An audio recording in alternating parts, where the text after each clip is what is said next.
Hello and good evening. You are watching Not Alone Live. It's me, Stephen Ireland, and it is just past 8 o'clock. Thank you so much for tuning in today. And a reminder that you are not alone. If you need somebody to talk to, then you can text talk to 88440. That's talk to 88440. We look forward to hearing from you and, of course, connecting you to the available support services here in Surrey. There are a number of support services available here in Surrey that can help you, such as Catalyst, Outline Surrey, and many others like Mary Frances Trust, for instance, that we run a mental health support group with. Pride in Surrey are here for you, the community. To find out more about Pride in Surrey, head over to prideinsurrey.org. So all week this week, we've been testing people's knowledge on the flags that are out there. And well, we're going to test you this evening. Get ready in the comments. If you know the answer, simply type it in the comments when you know what flag it is. Here's number one. And here's number two. What's this flag called? Or who was it created by? And this one, what's this flag here? And this flag, what's this flag here mean? And this one? What about this one? Do you know what this one is? Write in the comments now if you know the answer. We're coming up to the final one now, and it's this one. Right, let's have a look at something that's coming up shortly.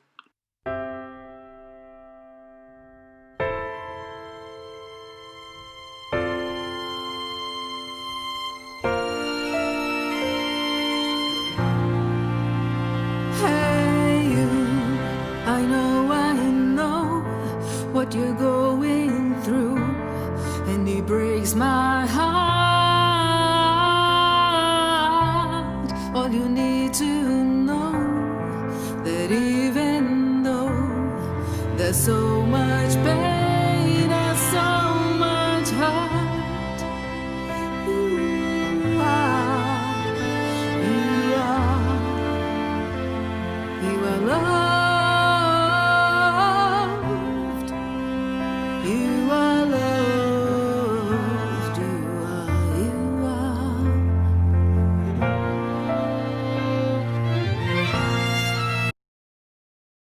There we go. That was a TikTok from Molly and Yana. That was to the amazing hit charity single for the UK Pride Organisers network from Abikanile, and Abby will be up later on today. Right, without further ado, it's that time to cross over to Lisa Kel and Lesbian Mums Kate. Okay, right, tonight we are joined by renowned blogger and influencer and true champion of the LGBTQ community. So a big welcome from Pride in Surrey to Kate from Lesbian Mums. Hello, we're delighted that you have joined us this evening, and I know it's the end of your day, so taking some time out to have a quick chat with us is wonderful. So thanks very much. So your blog, I've been a fan for quite a while, and I read what you post, and you post almost daily, don't you? I mean, there's yeah, it's really, really good, and it gives us a brilliant insight into your family and what being a same-sex family is. But can you tell us how your blog came about? I mean, I know the history, but for the people who are watching, could you just tell us how it all started for you? Yeah, sure. Basically, I guess the reason we started initially was just to document our conception journey, just because there wasn't that. Well, we knew it would be a long journey, so we thought we'd just document it just so we could read back on it, sort of in years to come. We didn't expect anyone to read it. We didn't expect for it to be where it is today. And then over time, it became a bit of a resource. A lot of other parents were starting to email us or message us and say, oh, we're thinking about doing this. And then so we quickly realized that actually what we were doing was certainly at the time, a bit unique, in that not many people were doing sort of at-home insemination, which for people who don't know is basically the turkey baster route. We weren't really in a financial position to go via a clinic, whether that was IVF or IUI, so we had to think of another route. And we found a website called Pride Angel, which sort of is like a matching service for surrogate parents or co-parents and sperm donors and egg donors and all sorts, and we sort of found our donor via there. But when we were researching at the time, apart from a little bit on the NHS, there wasn't really that much information. There certainly wasn't many blogs that wrote about their journey in regards to how long it would take, things you need to do. So we just thought we'd record and document what we did to sort of help others, and then over time it's then become what it is now, where we sort of document our life to try and then normalize our families to others, basically, to sort of show that we're not really any different to anyone else. We're still picking up cornflakes off the floor and stepping on Lego. We're doing everything that everyone else is doing, but I guess to try and get us out there, because I can't really rely on the media to do that. Excellent, brilliant. Okay, and then it's kind of evolved, isn't it, over time? So you're long past that stage now, because how old is your little boy now? He's 5. He's 5. Okay, so you've come a long way down that road, and a lot of what you do covers parenting now, doesn't it? And you know, the challenges with the little guy, and you know, it's full on, isn't it? Just a little bit, yeah. It's obviously, there's 2 women. It's different raising a boy. We sort of like put the toilet seat down and all that things that come with boys, but we also have we feel quite privileged to do that, to try and sort of raise the next future man, if that makes sense. So it's nice, and it's nice. It's a challenge, but we're very lucky to have him as our son. He's a lovely little boy. Oh, he certainly looks like a real cutie. He knows it. So one of the questions that we received from Molly is quite an interesting one. So she asked, what's been the most unexpected challenge of parenthood? It might be the toilet seat, but if not, we'd love to hear about it. And have you had to broach same-sex relationships with him, or has he just taken it in his stride as it's, you know, what he's always known? Yeah, no, it's a good question. I think a lot of parents generally want to know what to expect of parenting, and I think the biggest shocker is people feeling entitled to ask you questions. So you know, ranging from the insulting to like, who's the real mum, to just finding out, wanting to know how you made him. And I'm just like, well, would you ask a heterosexual couple this question? Like, you wouldn't. So it's things like that is probably unexpected to me. I knew people would be curious, but I didn't expect people, you know, strangers at baby groups who I just met 5 minutes ago to go, oh, so how did you make your son, or who's the real mum? You know, I didn't expect that. And also obviously things like unsolicited advice that then comes with it. But that's probably my biggest shocker. But certainly raising him, obviously you have questions that come at you at poor times. So you'll be packing your shopping and he'll ask you, you know, really random and quite intricate questions. So that's quite a shocker. But for him, he's taken having 2 mums in his stride. He just knows that some people have 2 mums, some people have 1 mum and a grandparent. He just takes it in his stride. He doesn't think, oh, I wish I had a dad. He just thinks, oh, some people just have different family makeups.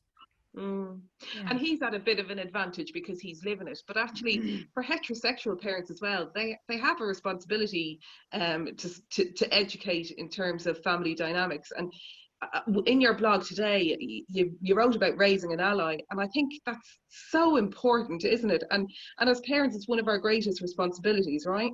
Yeah, no, absolutely. And it's just, it starts at home. You know, ignorance isn't, you're not born ignorant, you're taught, you know, hatred and prejudice and things like that. So it's really important that you sort of not only educate yourself, but you educate your children so that they become, you know, better humans and more accepting, and, you know, not just tolerant but accepting humans. And it's just, you know, it's the little things you can do, and it's not that hard. You don't have to set up big PowerPoint presentations as to people about teaching people about trans people. You can just diversify their libraries, you can just change what they're looking on the TV, you can just answer them honestly about questions. You know, Thomas before has asked really like questions about, you know, someone who was clearly trans, and, you know, you had to word that correctly and sort of make sure, well, you can't say that, sweetheart, but this is why. And he was, you know, he understood it, and just be honest with them, you know. Yeah, and I think sorry, I will let you get No, a word you in go, there.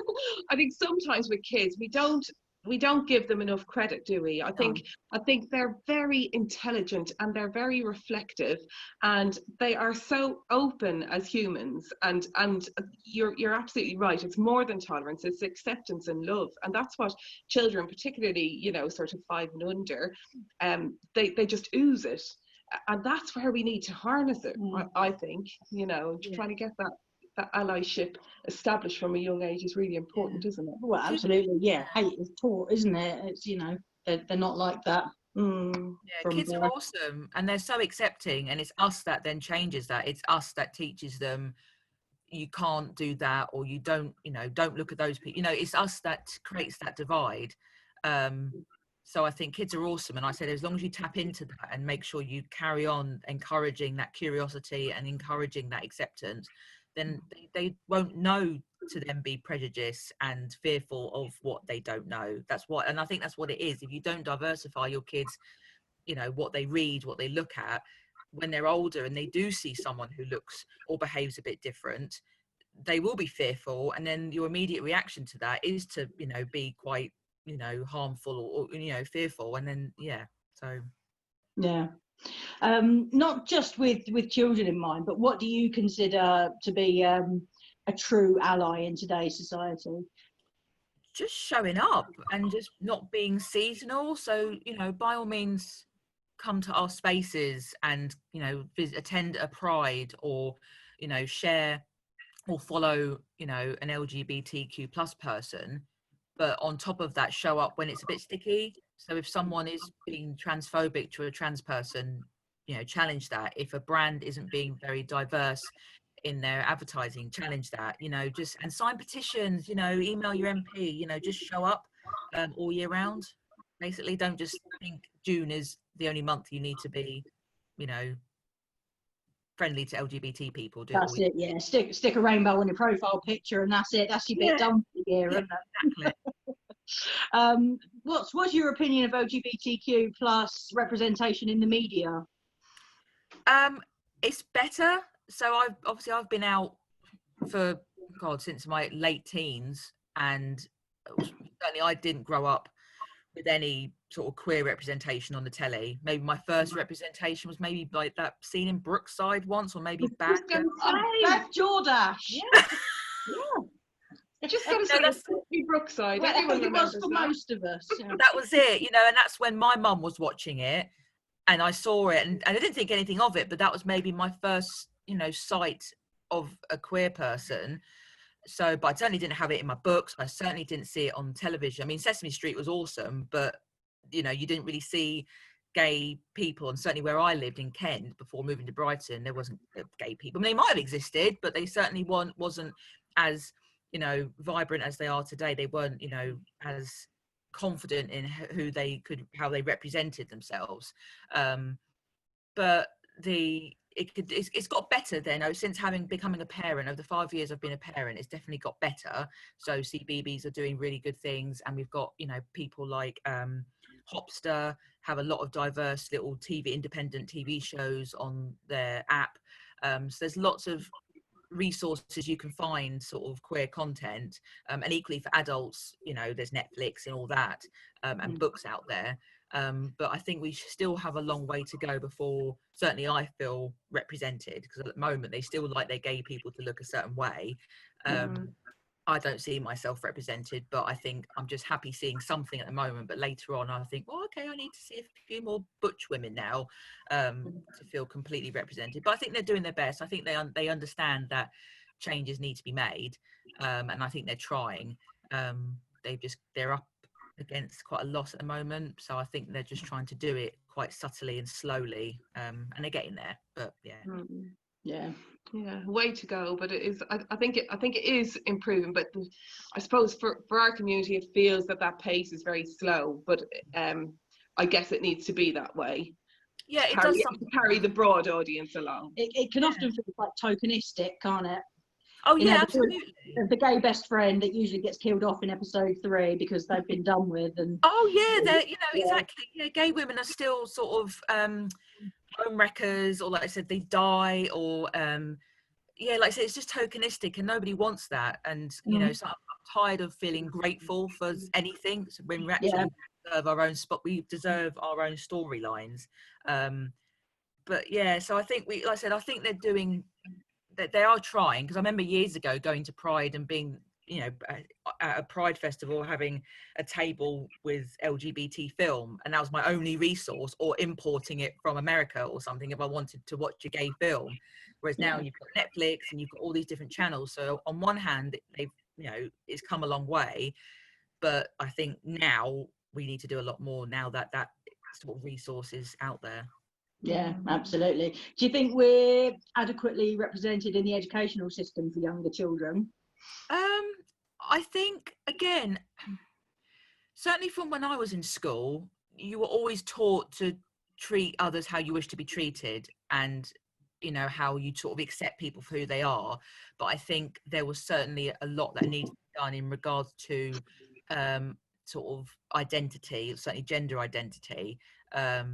But I think this, I'm really excited as to see how the changes, the sort of new RSE, RSHE lessons come into play. I'm really excited to see how that happens, because I mean, we're lucky with our son. His school is really just really inclusive. They're really welcoming. You know, when I went around his school, I asked, you know, have you got any other gay families? I looked through his library. I did everything. I was probably a bit of a pain in the backside, to be quite honest. I kept asking questions about, you know, their bullying policy and all that. But the headmistress was really kind and said, no, you're not the only, you know, gay couple family that we've got here. And, you know, she was really patient with my questioning. But I think certainly with the lack of resources, there probably needs to be more LGBT books in the kids' libraries. But I think if they can teach it in the classroom at the beginning, and then the books come later, then that'll be good.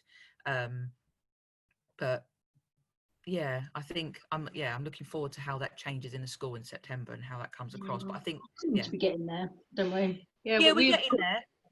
Yeah, we have a couple of kids in the secondary school system, and I just think when I look at sort of elements of the curriculum, I wish there was more text, for example, in the English syllabus that was reflective of society. And, you know, I think that's kind of a big gap, and it's such a shame. Our children's school, a little bit like yours, incredible, really, really fantastic.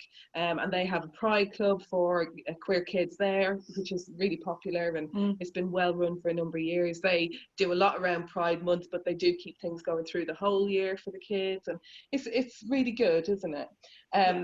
But our 15-year-old, she's really interested to see what the new PSHE looks like, and she's got a real bee in her bonnet about the sex ed element of it, and actually how the sexual education is just not geared for anybody who isn't heterosexual. Oh, she pulls them up on it. She makes the teachers blush. She's like, well, I'm not going to get pregnant through sex, sir.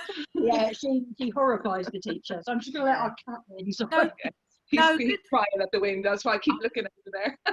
No, I keep hearing our son upstairs just going, ah! But no, I think it's really good. There's definitely, you know, I think the teachers, from my friends who are teachers, I think they've always wanted to sort of try and do something. But I think where you have parents who are perhaps led by religion, or equally they're just not as clued up and they're fearful of what their kids are going to come home saying, which again is their own ignorance showing. I think the teachers have always tread lightly in regards to it. So I think this opens them to now talk about it. You know, we've had a list of the sort of what a likely lesson plan would look like. And it's not scary, you know, it's not sort of day trips to Prowler. It's like, it's just talking about healthy relationships and friendships and consent and, you know, just being good to each other, and then later on talking about people and what different families look like and things like that. So it's not scary, and it's just I'm so looking forward to our son feeling represented. You know, it's not just mummy and daddy all the time, and he comes home and, you know, sometimes even he plays and goes, oh, mummy and daddy. So I'm like, oh, is there a mummy and a mama there? And sometimes he does it, but because the narrative at school is very much mummy and daddy, he obviously gets taught that, although he understands he has a mummy and a mama, but it's just the, you know, train of thought. So I'm really looking forward to him hopefully coming home and actually feeling represented, and equally as he gets older, because I think at the moment where he's so young, he just doesn't see how different he is. So yeah, I'm looking forward to that. Oh, there is hope, isn't there? I think the generation of young people that are coming up, I think there's so much to be positive about. They're so optimistic about They're things. so open as well, aren't they? They don't seem to have those same barriers that, you know, that the kids in our generation had. You know, they can come out now at 13, 14 and they're completely accepted. I can't imagine ever having dreamed of coming out, you know, in the middle of secondary school. That would have been, you know, a horrific experience in the 90s. But now now they do it in assemblies. Yeah, they're coming out. Yeah, no, exactly, and that's great. The whole school, and it's celebrated, and I think that is a really positive step forward. Anyway, so yeah, let's look for the positives, the positive changes in our education system. Yeah. Okay, right, a bit of a change of topic. So, our trans community are feeling a bit under fire at the moment, aren't they? And lots of nerves about what might be brought to Parliament next week by Liz Truss. What are you feeling about that? It's quite concerning, isn't it? It is a little bit, and to be honest, I don't really trust our government to stand up or look after trans people. So it doesn't give me much hope. Even, I mean, the fact they're discussing it, I should feel grateful for, but I just know with past voting history that I can't trust that they'll have the lives of trans people at heart.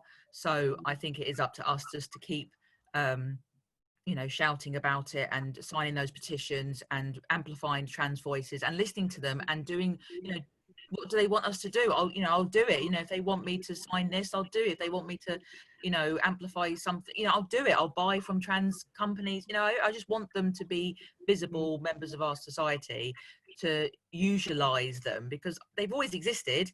It's just we've not allowed it. I mean, it's not very safe for them now, but like I said, in the 90s, there's no way people would have come out as trans years ago. And the amount of pain that they would have had to have gone through because they wouldn't have been able to be themselves is just heartbreaking. So I think, yes, we're moving forward. The fact we're discussing it in Parliament is a move forward, but I think I don't trust our government, and I don't think it's done yet. I think we have a long way to go. Yeah, definitely. And I think our trans friends will certainly feel exactly the same way. There's a lot of fear at the moment, and I think the fact that Liz Truss keeps putting back her statement, and the leaks that we had a few weeks ago, I think we can all kind of see where it's going, and we can see that society's going to head backwards really in terms of trans rights. I think it just gives people almost like they feel now that they've got the freedom to hate and the freedom to go backwards in their thinking with regards to the trans community, because the government are making that okay to do. I don't.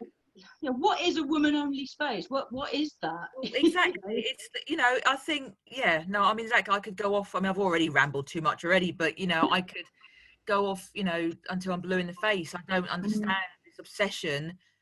There are so many contradictory statements with what they're doing. There's these sort of movements, and especially and the trouble I find is that you've got big voices and platforms, like J.K. Rowling, who are making such incorrect and untrue statements about the trans community, and that's poison. It's so toxic because we're having to unpick that before we can actually share their truth. We're having to unpick everything as we go, and whether that's intentional or not, I don't know. But it's so I mean, I can't imagine what a trans person is feeling like at the moment. I can't even.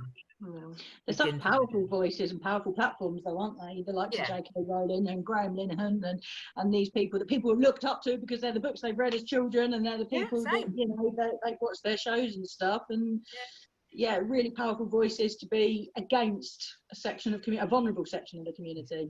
Yeah, no, absolutely. Yeah. And coming on to that sort of feminism and trans rights should go hand in hand really, but there's a real conflict in this whole sort of TERF movement. I don't understand how women consider themselves to be feminists if they've got a problem with some women, with trans women are women. Yeah, absolutely. Now, why do you think that is? Why do you think this whole feminist movement have a problem with trans women?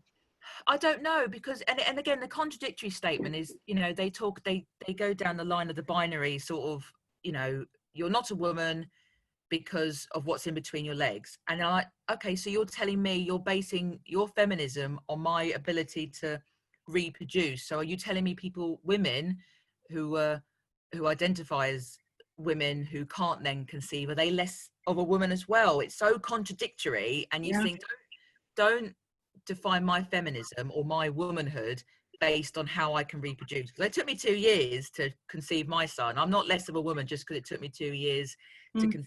And so and then they sort of stumble, go, no, that's not what I mean. And they're just trying to find any reason just to hate on trans people because they're scared. They don't understand it. They've probably spoken to one trans person who they can agree with and gone, but they've not spoken to another. They've not listened. They've not had a sensible conversation, and that's what it is. It's fear, and then fear leads to ignorance, or vice versa, and it just spirals from there. And it's a crying shame, really, because there's so many trans people who are very, well educated, and they have a lot of time to talk to people and are willing to talk to hateful people, but they're just not willing to listen. And it shows more about them than it does the trans person. I think a lot of the fear seems to be that people seem to have this impression that predatory men are going to whack a dress on and go into a ladies' changing room and start raping all the women. And that's actually the issue. There is predatory men, surely, not trans women. Because it just doesn't happen. There's no statistics to show that this happens. Yet it's an argument I hear time and time again from these terms. Exactly, they're predatory men going in to do that, but you sort of think, well, you can't generalize one whole community based on a very small statistic. The same reason you can't target all priests for their history, or football coaches, or things like that. You just don't. It's a small minority who's let that community down. That's it.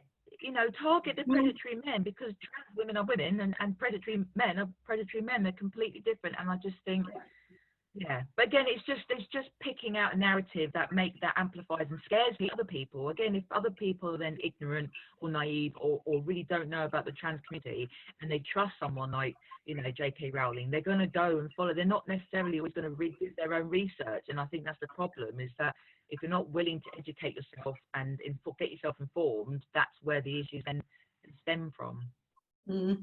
Well, maybe hopefully now that there's the reforms to education, it might take a few years to kick in, but hopefully the next generation won't be having these issues and these battles on Twitter and this hope.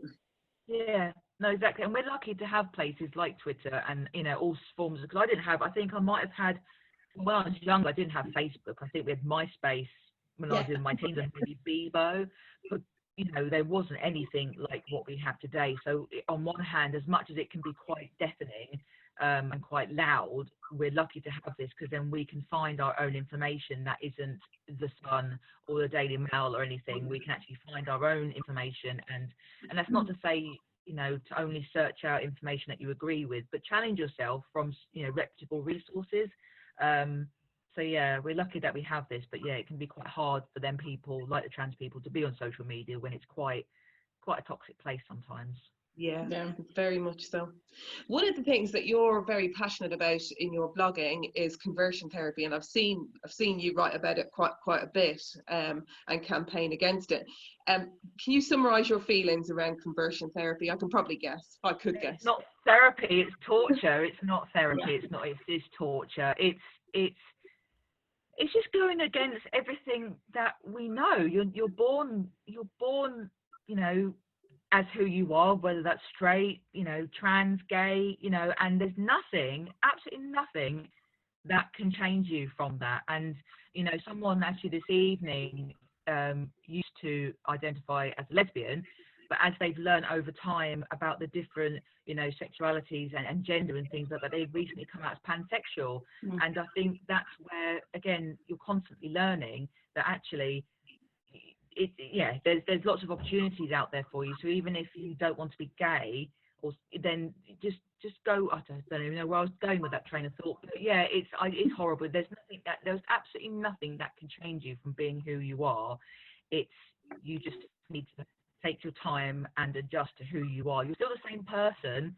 It's just you feel differently about other people, and I think that's where people think that, I'm suddenly, if people think I'm gay, I'm suddenly going to be a different person. You're not. You're still the same person.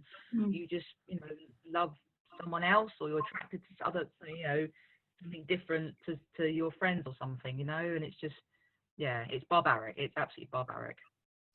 It is, and it's still completely lawful in this country, and that's the shocking thing. Well, that goes back to what I said about, you know, the trans issues. You know, they've taken 2 years they've announced that they were discussing. It's been 2 years since that announcement, and they're still not any closer to making it illegal. You know, Instagram has moved faster than they have, and that's a lot. So, yeah. And it really should be an absolute no-brainer. It should just be completely outlawed. It, as you said earlier, it's torture and it's absolutely barbaric. And the message that we need to be given to our kids and our neighbours and our friends and the people we meet in the street is actually embrace who you are and be who you are, and don't be afraid, because we spoke about allyship earlier, and our community is very lucky. We have strong allies now. You know, we're in a different position now than we were to even 10 years ago. And to allow anybody to tell you that who you are is not good enough is appalling, exactly. You know, and that you must change. It just gets me so riled. Yeah, it's certainly a hot topic at the moment. We've had a lot of run-ins with a so-called church that are offering conversion therapy up in our neck of the woods in Surrey. But that, you know, they were infiltrating Pride events and speaking to young people, and you know, it's horrific. It's horrific. But there's very little you can actually do about it. And that's really sad. And then the thing is, if young people are going there, their parents are endorsing that, which means, that's awful. That's and Pride should be a safe space. And for people to sort of come in under a guise and begin to target vulnerable people in lots of cases, it's just, you know, there's absolutely no excuse for it. It's disgraceful. Anyway, right, slight change tack. A question from one of our Pride committee, actually. Claire, what would you, from a member of our Pride committee called Claire, what advice would you give to a mum embarking on her first lesbian relationship? Do they have children, or they? Or I think it's coming from the basis of them, you know, being single, having a child or two, and then discovering that maybe they might feel things towards women instead of men. Well, that's my mum altogether, really. My mum came out when she was a lot older. My dad died. I think she was always queer, but she was with my dad for 20 years, and then my dad passed away, and then I think I was 10 and my sister maybe was 9 or 8, and she came out, and I think the best thing she did was put our feelings first and explain this is who she is. There's nothing wrong with her. She's just, you know, attracted to, you know, different people now, and she explained what, you know, not that she really needs to explain, we were quite an open family, but she explained what, you know, we would likely see, that she would perhaps, you know, date women and you might meet some of them one day, but only if you're happy. And I think it's just be kind to yourself. It's a massive transition period, you know, especially if you've got children, so you need to explain to them what it means, and that, you know, they're not going, like with any new relationship, they're not going to be your new parent or anything like that, but just be kind to yourself and take your time. There's no rush. And yeah, just have fun as well. Have fun with it. You know, don't try and settle down really quickly, as much as lesbians like to do that. But just have fun and, you know, enjoy yourself. But be kind, and just, you know, because if it's new to you, you know, it's everything's going to be new. You don't know what to expect, how it's going to feel, what it's going to be like, the emotions, and yeah. But yeah, it's a whole new journey. But just be kind to yourself and just take it slow. And enjoy being who you are. You know, I think it's well, I know from experience that it is a very freeing thing to finally be who you truly are, and I would just say relish that, you know, embrace it and relish it, and thoroughly love being who you are. And that's kind of like, you know, take pleasure in the little things. And but I like that little mantra. I like be kind to yourself. Just, you know. Yeah. It's freeing. It's so freeing. I can't imagine. I mean, I came out when I was late teens, but I didn't have any conflict. Like, a lot of my friends are straight, and I knew I wasn't. I really wasn't attracted. Like, I had a lot of boy mates, but I knew I wasn't attracted the same way that they were attracted to boys. But I couldn't really put a name on it, and I was quite open and free to it. And yeah, so when I came out, I didn't feel like there was a massive weight lifted, but it was certainly freeing to, it just like, oh, that's what it is, you know. It's just, penny dropping. yeah, absolutely. Anyway, your family, through your blog, have had lots of fantastic experiences, particularly in terms of travel. So you've been all over the place, haven't you? Yeah, mainly England, but we've just started to branch out sort of to outside of the UK, yeah. Yeah. So where would you think, or where would you suggest would be particularly inclusive destinations? I'll just sort the cat out. What a child! No, he's been in, and now I think he's looking for food. Well, I think our biggest awakening to inclusive travel was probably Stockholm in Sweden last year. It was the first time we'd been to a Scandinavian country. I mean, we'd always wanted to go anyway. We knew the sort of Danish way of life was really similar to how we parent our child. It's quite relaxed. It's very, you know, make use of the moment and sort of enjoy the little things in life. So we knew we would like a Scandinavian country. But when we were invited by LGBT Stockholm last year to visit during the Christmas period over a weekend, it was just absolutely incredible. It was just, you know, unlike UK where you have, you know, gay quarters in Brighton and Manchester and London, everywhere they didn't have that, because everyone was just welcome everywhere. You know, people could go to any bar and kiss and cuddle and hold hands. You know, there was just no looks. I didn't feel like I had to quickly look around before taking Sharon's hand. I could just give her a kiss. I could, you know, Thomas could shout mummy and mama down the street. You know, it was just little things that you take for granted that you can't do in the UK necessarily sometimes, that I found I was completely safe in Sweden. And it was a really, really lovely experience. And I think I'd recommend any gay couple to go there, because it's wonderful. It's beautiful and the food is amazing, but yeah, it's really, really inclusive. And the people are just lovely. Like, they just don't assume anything of anyone. Everyone's welcome, and it's just such a nice feeling.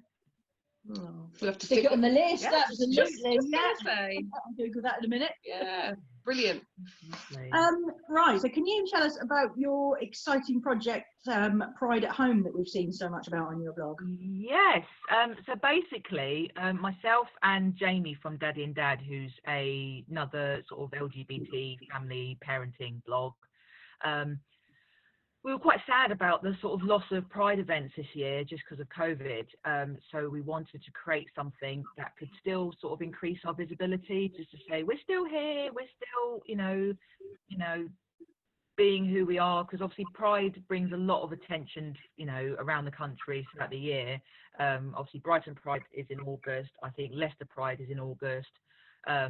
We've recently got Eastbourne, and Worthing Pride is sort of later on in the year. So we just wanted. Surrey Pride is also August. We'll just Surrey Pride is in August. I didn't know when it was September. But yeah, so that's August. So we just wanted to create something that was just a little bit of fun, you know, just for fun, not for profit or anything like that, just to celebrate who we are, try and flood Instagram with rainbows. Because I know there was a lot of virtual prides going on, Pride month in June with Global Pride and everything like that. But we just wanted to create something extra just for the families, just to say, have a barbecue at home, share a picture, and just be a bit visible, you know, on the bank holiday weekend. So yeah, we created Pride at Home just to have a little bit of fun, and it then just sort of blew up a little bit. Jamie's very good at suddenly getting very excited, and suddenly he's booking, you know, a DJ and a drag queen to tell some stories, and we've got like a cheeky little, you know, Pride giveaway for a photo competition. You know, it's suddenly blown up, and I'm like, Jamie,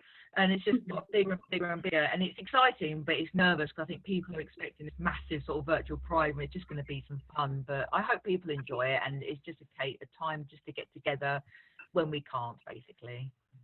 So how can people get involved with that then? They can view us. So we're basically going to have lots of things going on the 29th of August, which is the bank holiday in August. And they can either visit my page, which is Leslie Mums, or Daddy and Dad. And we're going to be showcasing the acts throughout the day. And equally, there's a hashtag, which is Pride at Home UK. So, you know, get a picture up of your family or, you know, whoever, and just get as many rainbows out as possible just to flood Instagram on that day. And just get together basically and have some fun. Lovely. We'll make sure we stick some links underneath this video when we post this on our platforms for you. No problem. Right. Finally, are you exhausted yet? Are you tired? No, I'm actually quite concerned. I've been rambling. My brain sometimes goes, shut up, and I don't know if I've made my point with certain questions. So if you want to repeat any questions, no, don't do you know what? One day we're going to do this, and we're going to get somebody that comes up with just yes, nos, and maybes for us, and we're going to be stumped. I won't be insulted if you edit anything. I won't be insulted at all. It's happened before. Just edit ourselves out and just have you doing a monologue. Might edit the cat out. Why did a small child cry? I don't know what happened there. Your blog is a really enjoyable read, and he keeps up to date with lots of LGBTQI issues, as well as insights into your family life. Can you tell everyone how they can find your blog and how they can interact with you online? Yeah, sure. It's pretty I'm on, obviously, the main blog where I'm brain dump most of the time is lesbianmums.com, and then it's pretty much the same on social media with Facebook, Twitter and Instagram, which is just at lesbianmums. Obviously Instagram is a bit more visual as to our day-to-day stuff. Twitter is me being a bit more of a gobby shy, and Facebook is sort of where I share other people's content and news articles and things. So I'd like to think there's variety depending on where you are the most. It is worth dipping into different things because I share different things on different channels, depending on, because I have different audiences. I have a very diverse audience, and there's different people who follow me on different platforms. So I try and cater to that depending on where I am. But yeah, so we're all over the shop. Brilliant. Best way to be. Yep.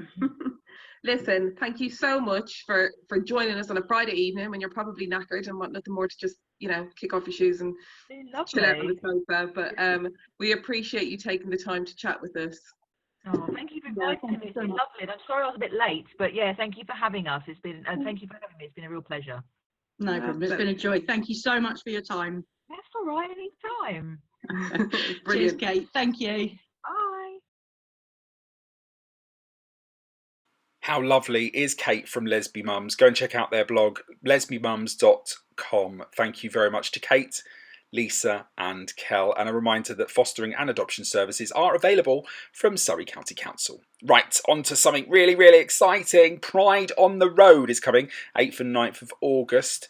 You know that Pride event that we had to cancel? Well, we decided to do something in its place. So we'll be visiting all 11 boroughs in the county. And if you want to get involved, find out more information at prideinsurrey.org/on the road.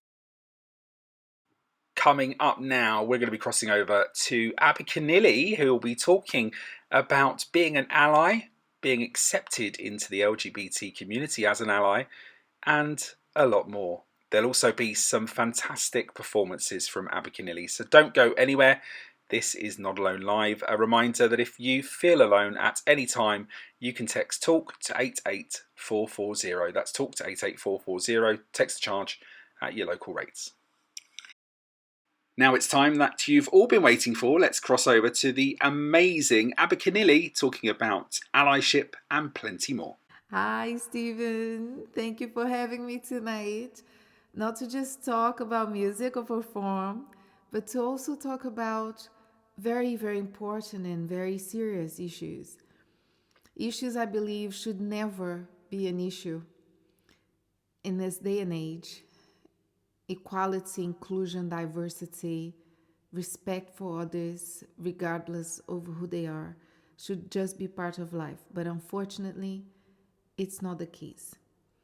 And as a mom, first and foremost, before anything else, this is something that is really close to my heart because I have children who have been brought up into this world and will have to cope with things and will have to learn to understand what this world is all about. And I think having an open conversation with them and being really uncomplicated but factual and sincere about life in general makes it much easier for them and for us, in particular in this topic of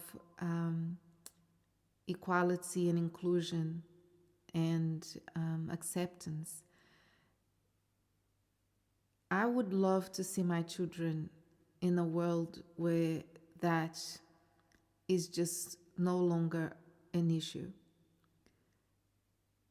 But there's a lot to be changed in the world before that happens. But it has to start from somewhere.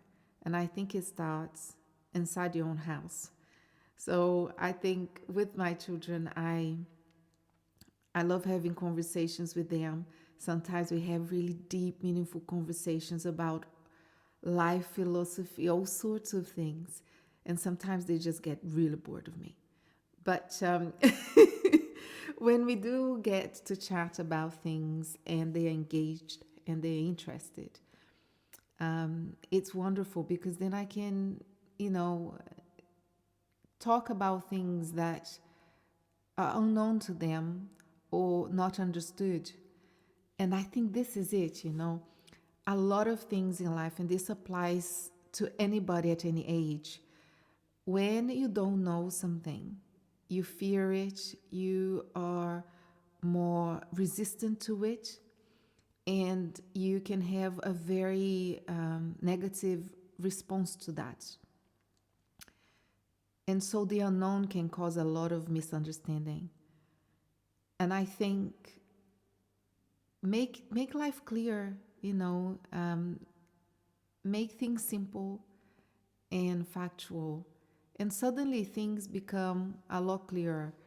And one of the things I have spoken to my kids about, and we have spoken about it in several occasions, is about acceptance and, telling them stories, things that I had to go through and stories that they see on the news, and explain to them that there is a huge importance that we need to place on that topic of equality, of inclusion and diversity.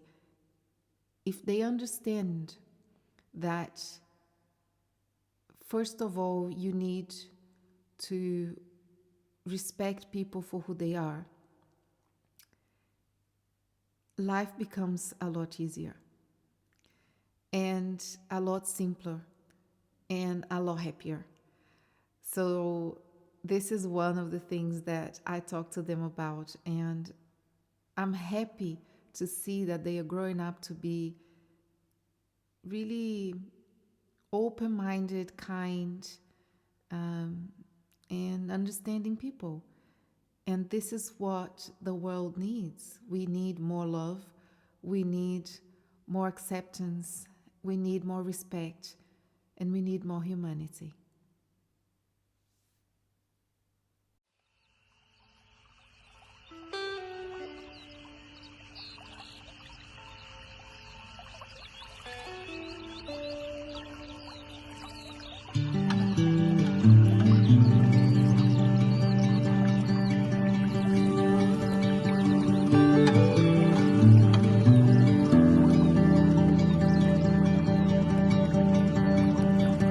I'm here alone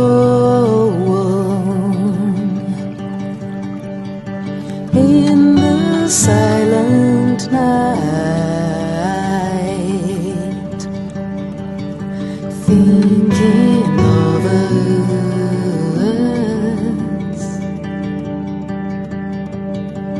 'cause you are the river, you're cool like the water, and I'm wildfire. Ooh, you were cool like the river, and I'm wildfire.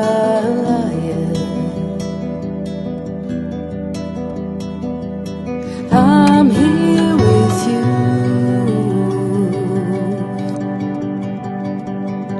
under the moonlight, lost for signs.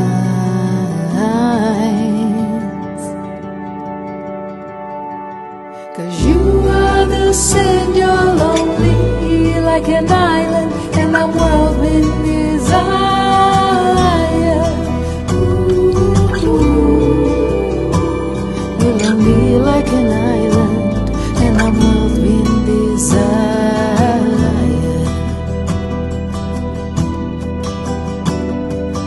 We are now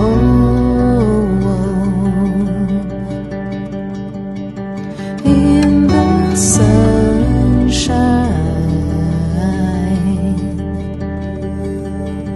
living our lives.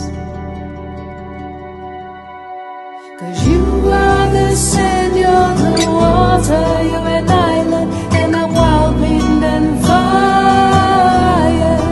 Ooh,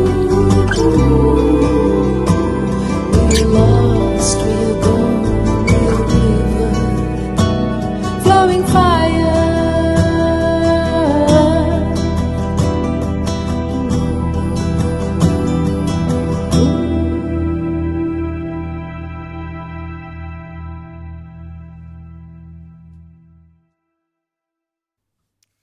So, as well as a singer-songwriter, a mom, a very proud mom, I'm also a very proud ally of the LGBTQ plus community. I tell you a little story that sums it up quite nicely why I am so close to this community. As a child, I grew up in Brazil, a country full of diversity, but not necessarily inclusion, and with a lot of racism and violence as well.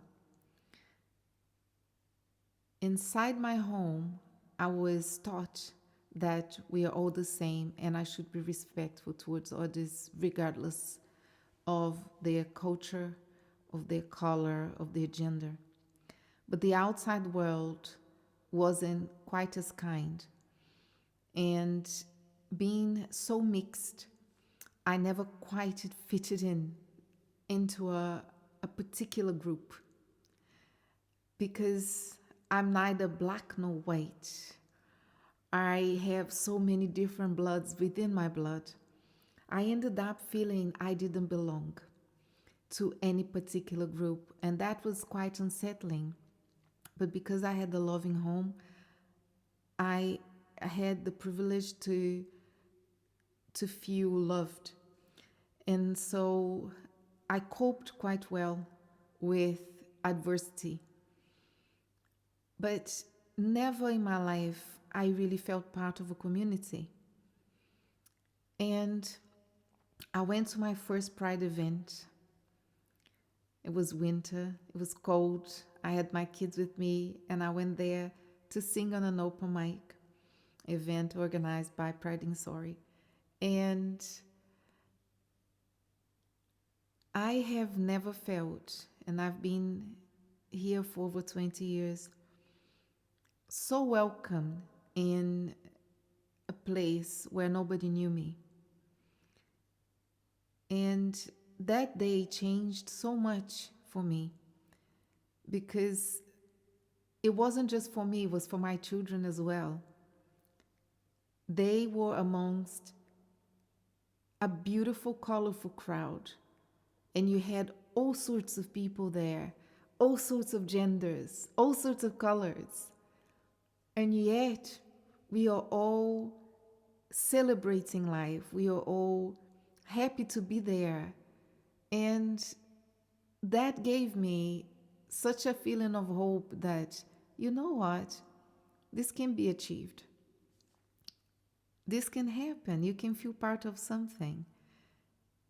And even though I am an ally and I am not an LGBT person, I am an LGBT person because now I'm part of this community. I am an ally. I'm a proud ally because you are the most inclusive, kind people I've ever met. And I've made some incredible friends And I call them my Pride in Surrey family because that's exactly what they are to me. They embraced me for who I am.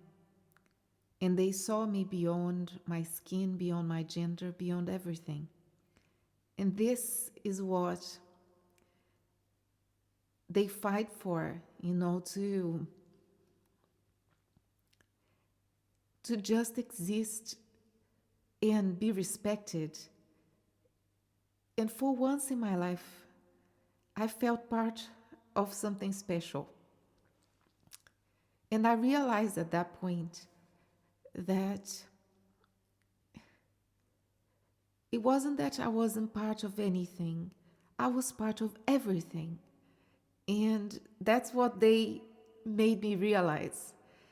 And I embraced this cause with all my heart. And I am so excited to be able to, through my music, through my art, be a voice and carry that message, because it's something I believe. I've always believed in that. But now it's so much more purposeful. I feel much more purposeful, and so does my music. And so yes, I'm passionate about that. As a mom as well, I think it's really important to really show children that they are loved. I think we human beings, all we ever want deep down is to feel that we are accepted and to feel that we are loved. And if you can give that to your child and show them the respect they deserve, they're going to grow up to be that kind of person. And they will look for it in others as well. And I think, when people are really racist and horrible and nasty, that says a lot about their broken heart, their sad history or their bad experiences. And I bet if they had a bit more compassionate in their lives, a bit more security and love, they would turn out to be different. But I think there are many ways of reaching people. And as a friend once said to me, punch with kindness. And this is it.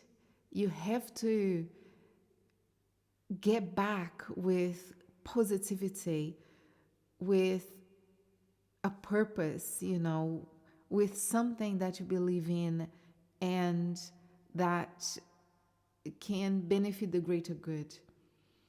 So I think if we can show children that they can be exactly who they want to be, that they have the right to choose in life, that is a great start. It shouldn't matter where I'm from, where I was born, who I care for in love.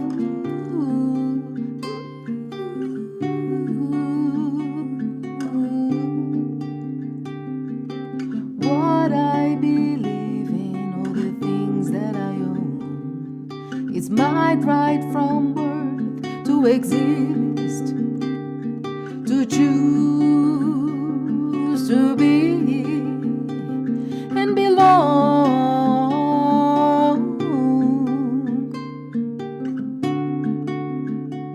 and belong.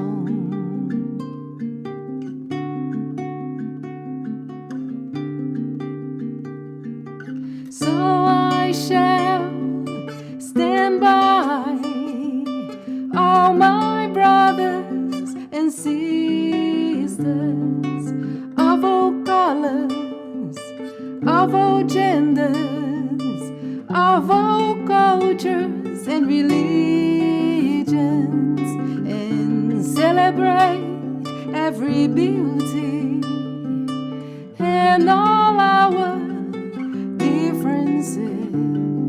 We must respect, we must accept everyone's light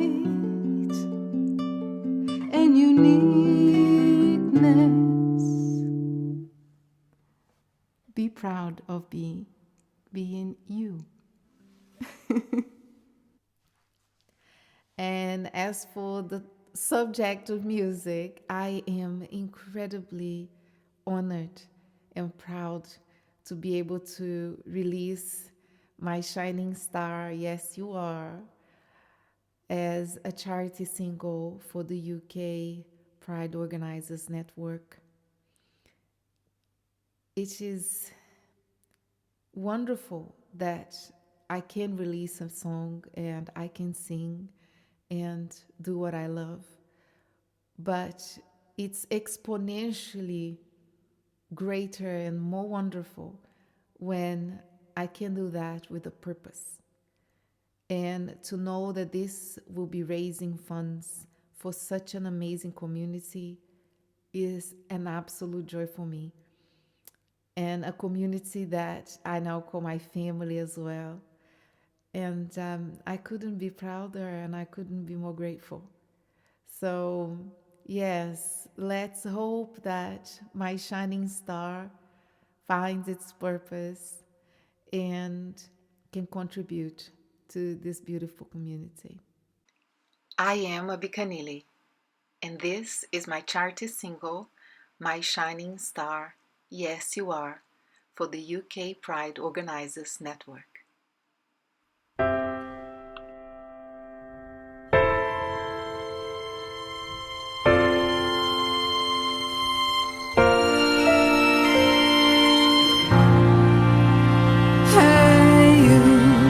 I know what you're going through, and it breaks my heart. All you need to know, that even though there's so much pain and so much hurt, you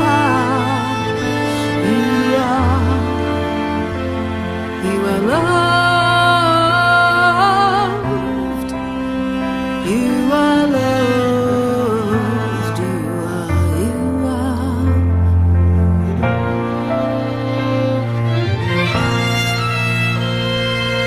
Never lose your faith, never lose your hope.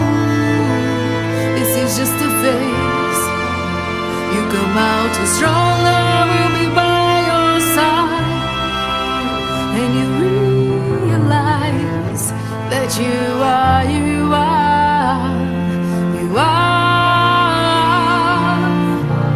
you're my shining star.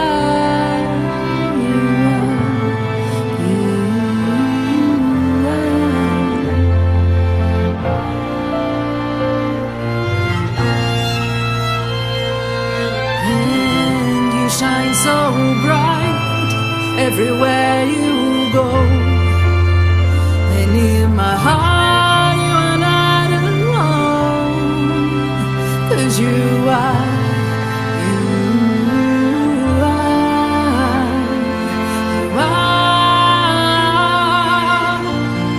you're my shining star.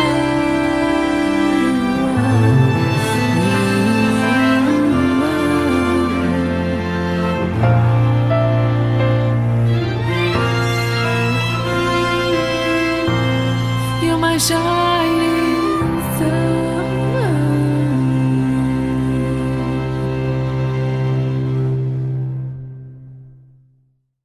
Absolutely incredible. It gets me every time. Abikanile, my shining star, yes you are. Abikanile, thank you so much for joining us this evening here on Not Alone Live. Thank you so much for having me. It's a pleasure. Before we let you go, we have to ask you, what does pride mean to you? Pride means acceptance, means being who I am for who I am. And not just being an LGBTQ plus, It's just being a person and being part of a greater community. Well, you definitely wear your heart on your sleeve. You are absolutely gorgeous inside and out. So thank you so much for everything that you're doing as an ally. Very quick question. How much does it cost to be an ally? Absolutely nothing. Abikanile here on Not Alone Live. Thank you so much for tuning in this evening. Remember, you are not alone. Oh, wow, what a great show tonight was. And speaking of great shows, Pride Stars finals for the UK are coming next Wednesday, and it's going to be absolutely incredible. I had the pleasure of being a judge at some of the auditions, and I have to say, wow, you're in for a treat. Remember, in order for you to take part and choose your favourite, all you've got to do is download the Pride Stars app. Simply search Pride Stars in all good app stores, download it today and tap the app and choose your favourites. It's as simple as that. And if you've missed it already, don't panic. Go back and watch the Italian finals. You are in for a treat. Right, before we love you and leave you, we've got to ask, if you had to caption this picture, what would your caption be and why? Let us know in the comments. Give us your funnies. So give us a caption for this image. Remember, you're not alone. See you next week. Bye. Pride on the Road is coming 8th and 9th of August 2020. Find out more at prideinsurrey.org/on the road.